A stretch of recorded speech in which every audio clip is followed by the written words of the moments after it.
اگر آپ اس پہ غور کریں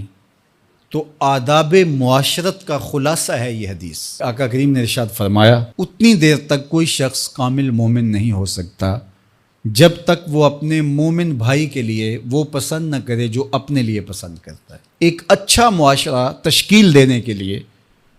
آپ کو کوئی رہنما اصول چاہیے گا تو اس سے بہتر آپ کو کوئی اصول نہیں ملے گا۔ اپنے لیے بہرحال بندہ بہتر ہی چاہتا ہے، تو جب وہ اس مزاج میں ڈھل جائے کہ میں اپنے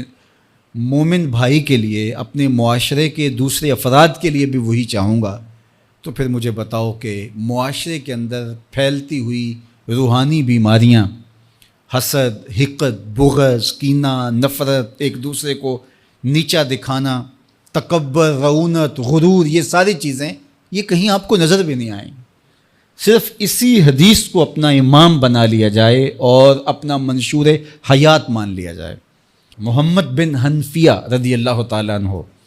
حضرت علی المرتضیٰ رضی اللہ تعالیٰ عنہ کے فرزند ہیں، لیکن حضرت سیدہ فاطمہ الزہرا سلام اللہ علیہا سے نہیں ہیں، اور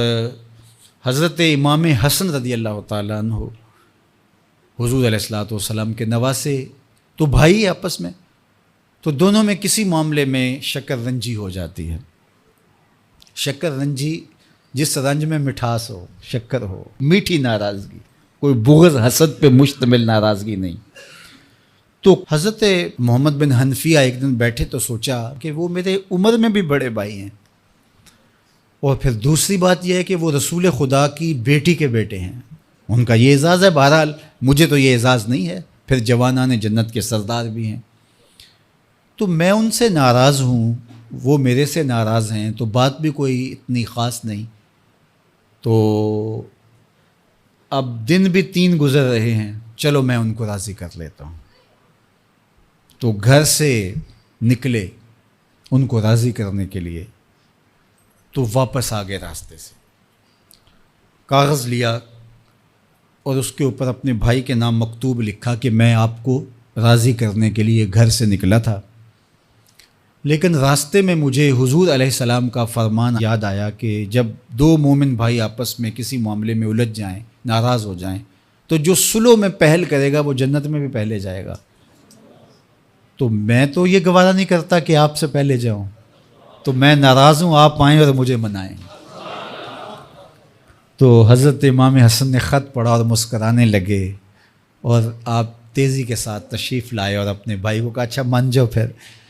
تو وہ مننے کے لیے تو پہلے ہی تیار تھے نا۔ تو جب آپ اپنے مومن بھائی کے لیے وہ پسند کریں گے جو اپنے لیے پسند کرتے ہیں، تو پھر زندگی گزارنے کا مزہ آنے لگے گا۔ نفس روکتا ہے یہ چیز میرے پاس ہے اس کے پاس نہ ہو، یہ اعزاز میرے پاس ہے اس کے پاس نہ ہو، اور اس کی ایک اپنی لذت ہے اور وہ مادی لذت ہے، اور ایک ہے باطن کی، روح کی لذت۔ تو روح کی لذت نفس کی لذت سے کہیں زیادہ اور کہیں دیر پا اور کہیں مختلف ہے۔ اس لیے جب آپ قربانی دیتے ہیں، ایثار کرتے ہیں یا کسی کو ترجیح دیتے ہیں، تو اس کی جو روحانی لذت ہے، آپ کو بھوک لگی ہوئی ہے، تو آپ کو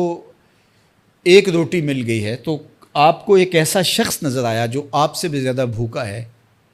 اور آپ کسی نمائش کے لیے نہیں، محض اللہ کی رضا کے لیے اس کو روٹی دے کر کے دیکھیں، خود بھوک کاٹ کے دیکھیں، وہ مرغن کھانوں میں سرور نہیں آئے گا جو اس بھوک میں لطف آپ کو آئے گا۔ تو حضور علیہ السلام کا یہ فرمان اپنے عمل کا حصہ بنا لیں، اور اپنے بھائیوں سے، جو خونی رشتے سے جڑے ہوئے بھائی ہیں، وہاں سے شروع ہو کر کے پورے معاشرے کے اندر اس کا عملی نفاذ کریں۔ آپ کو اتنا سرور آئے گا اور باطن میں اتنا نور آئے گا، اور اس قدر معاشرے میں خوبصورتی کی بنیاد پڑے گی۔ اور اگر ہم آج اس حدیث کو اپنے لیے خضر راہ بنا لیں تو یہ اس پہ عمل کرنا کوئی مشکل نہیں ہے۔ یہ آپ ابھی سے جب اٹھیں گے تو اپنے ساتھ والے کو ترجیح دے دیں گے کہ پہلے یہ گزر جائے، تو ابھی سے شروع ہو جائے گا یہ کام۔ تو یہ آپ گھر میں اپنے بچوں کے ساتھ، اپنی بیوی کے ساتھ، روزمرہ کی زندگی میں جہاں ملازمت کر رہے ہیں، کاروبار کر رہے ہیں، جن دوستوں کے ساتھ کھیل رہے ہیں حتیٰ کہ، تو یہ وہ چیز ہے کہ اس کا آغاز عمل سے پہلے سوچوں سے شروع ہو جاتا ہے۔ کہ آپ کسی کے لیے اچھا سوچنا شروع کر دیں. جو اپنے لیے سوچتے ہیں وہ اپنے بھائی کے لیے بھی سوچیں. ہمارے بزرگ فرمایا کرتے تھے کہ کسی کے ساتھ دوستی کا ایک حق یہ بھی ہے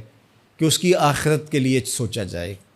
کہ یہ میرا دوست ہے تو دنیا میں میرے ساتھ ہے تو حشر میں بھی جنت میں میرے ساتھ ہو.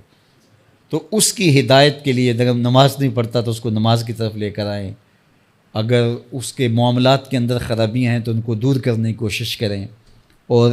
اس کو آہستہ آہستہ اچھائی کا خوبہ بنا لیں.